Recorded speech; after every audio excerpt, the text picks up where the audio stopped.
welcome to an LGBTQ book recommendation video. Finally, we've got our books here. So here's the thing. Since I've started this channel a couple of months ago, I've been wanting to like turn it into more of a booktube kind of thing, and here is a perfect fresh start for it because my channel is kind of mixed with Turkish and English videos. I want to talk about my favorite books, and I think this video is a perfect start because it's June, it's Pride Month, and I'm here with you to talk about my favorite LGBT books of all time, and 5 of them that I would always kind of blindly recommend. Well, I have to say that I've read some of them in Turkish as it's my main language, and English books are a lot expensive in Turkey. First of all, we have Red, White, and Royal Blue. If you haven't watched the movie yet, I definitely strongly recommend for you to watch the movie. It's slightly different from the book, but for the book, when it comes to it, I think the cover is so pretty. At least the title is in English. Red, White, and Royal Blue is a perfect representation of LGBT books. And you already know what it's about, I guess, but let's talk about it a little bit. This is about 2 guys, obviously. One of them is Prince of England, and one of them is the son of President of United States. So it's about the love story in between them, which is kind of like impossible. And I love impossible love stories because it's kind of like enemies to lovers. Yeah, it's definitely enemies to lovers. Can you imagine? Like, you have to portray a perfect vision for the future. You're gonna be king, or you're like son of the fucking president. You have to be the perfect guy, and you suddenly fall in love to another guy from another country who is also as important as you are. And how are you gonna keep up with that relationship? And it describes it and talks about it perfectly. And I also love it doesn't have a book, but Young Royals. If you don't, I strongly recommend for you to watch the show. It's 3 seasons, and you also should watch the movie, but you also should read the book, definitely. The book, sometimes it was kind of boring in some pages when it got into politics a little bit. It got boring, but it's a great book to start to LGBT books. If you haven't read it, I strongly recommend it. By the way, it's really hot in here. We got Song of Achilles. This is my favorite. This is my favorite of all time. I mean, the others are also, but Song of Achilles is my favorite LGBT book, and Patroclus and Achilles is my favorite characters of all time. They remind me of, Sunshine and Grumpy. They remind me of Nico and Will. Let's be honest. And it's also mythology. If you ever read Iliad and wondered what exactly happened between some of the characters, this book will help you answer your question in an amazing fictional way, because the love story in between Patroclus and Achilles is amazing, definitely heartbreaking, and in the end of the book, I can't give spoilers, but the end of it is so beautiful, and it's gonna make you cry. It's like if you ever read Jane Eyre, kind of like a fictional autobiography. I sense the same vibe from Song of Achilles because it is kind of a like fictional autobiography. You start from his childhood through his death, which is like you witness every single thing in his life, and when you finish the book, you also read an LGBTQ book, and you're also like, I have witnessed an entire life story of a character, and you just can't let it go. It's like you have been reading it for years and years. When it's over, I was like, what am I gonna do now? So this book deeply affected me, and I think it's gonna be the same for you too. And I wish this book had an adaptation, for real. And I also love the author, and it perfectly describes and tells every single scenario, and you're like, you can imagine it in your head so vividly. This is what I love a lot about this book, so I strongly recommend it. We've got Love, Simon, still in Turkish, but you know what I'm talking about. Everybody loves and loves Simon. We also have a movie of it, which I think all of you have watched. If you haven't, I judge you. Go ahead and watch it. Stop this video and go watch that. I think this is one of the first representations of LGBT books. Am I right?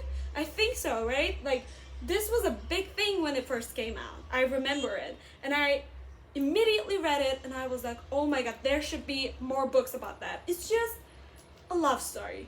Nothing else in it. For example, this is about the Trojan War. This is also a love story, but there's a lot of political issues in it. But this is just love.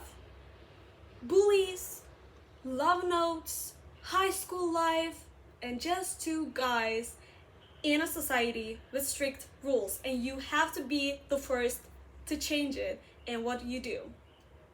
Simon tells you. So, go read it.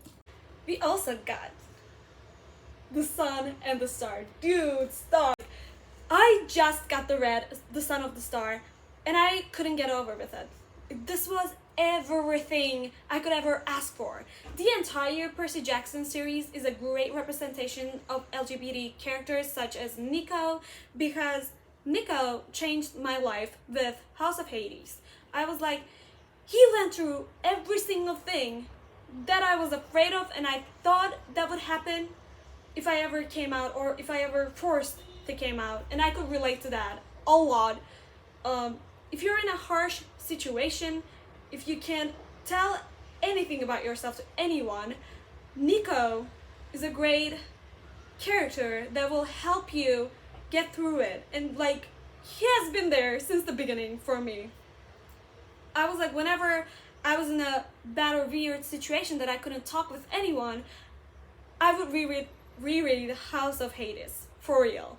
And this book, when it came out, when it was first announced, I was like, I have to read Nico's story because it also is mine, if you know what I mean. And it definitely was that kind of thing. Because in Son of the Star, Will and Nico goes through the underworld to Tartarus, and we witness the growth of their relationship, but also the struggles it comes with it. Will is the sunshine, of course. He's the son of Apollo, and being with the son of Hades, Nico, is a lot difficult for him, because Will kind of never had to hide himself. He helps people. The things that happened to Nico, the tragedies, didn't happen to Will. So it's kind of hard for him to understand what Nico is going through, but he also wants to be there for him. So we read a story that actually gets into Nico's inner thoughts and struggles, and Will tries to understand it as we do. And I'm like, Nico, I get it. Boy, like, I get it. Sometimes you have to come out, and you don't kind of want it, but it just happens, and then you don't know what to do afterwards, right? You go through a lot of tragedies or struggles, and nobody understands it, and you have to find yourself. You are your own hero, and that's exactly what happens with Nico. So we found pieces of ourselves in Nico, which creates a great journey. It's not just a physical journey to Tartarus for both of them, but it's also a psychological healing journey for all of us, the readers. So I strongly recommend it, but you can't just go ahead and read Sun and the Star. You have to literally read the entire Percy Jackson series, which I also recommend. Just go and read every single Percy Jackson book that's available, and then go read this, and your life will change, I swear. Last but not least, we got The 1,000th Floor. I hope that's the English version of it, because I think so. It's the right translation, but sometimes when they translate it to Turkish, it loses meaning, so I'm not sure. But it's from Catherine Mackey. This is a great book. Some of the characters are LGBT characters, but it also offers you a real sci-fi story with high school characters and their dramas, their dilemmas, and there's a murderer. Someone dies, and we try to solve who the murderer is. Throughout the series, there's like 3 books, and I'm not gonna tell you who it is, but my favorite character died in this book. It always happens to me, so I got used to it. But just like some of the characters offers you great representation of LGBT characters. That was a weird sentence, forget about that, but you know what I mean. So, I also recommend you to read this. I also got a bonus! We're not finished! The bonus book is, it's in English. I read it in English. It wouldn't be any other way. Now, I can hear you saying, it's not an LGBT book. It's a classic fantasy. I'm sorry. It is officially LGBT now. Like, what? Haven't you watched? I couldn't talk. I'm so excited. Haven't you watched season 2 of Good Omens? I mean, come on. We all know that Crowley and Aziraphale are like deeply in love.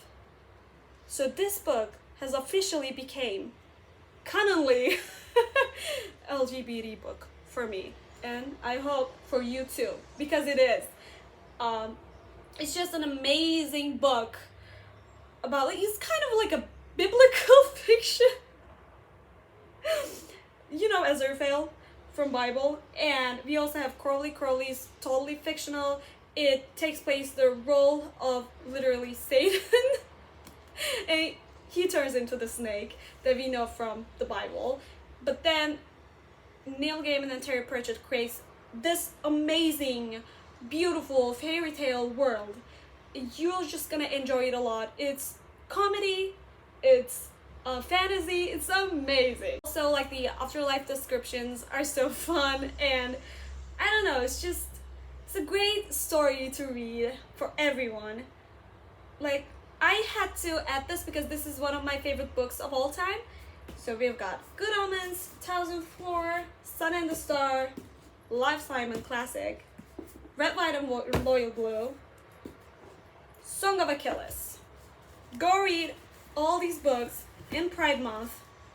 These are my recommendations for you. I hope you enjoyed this video.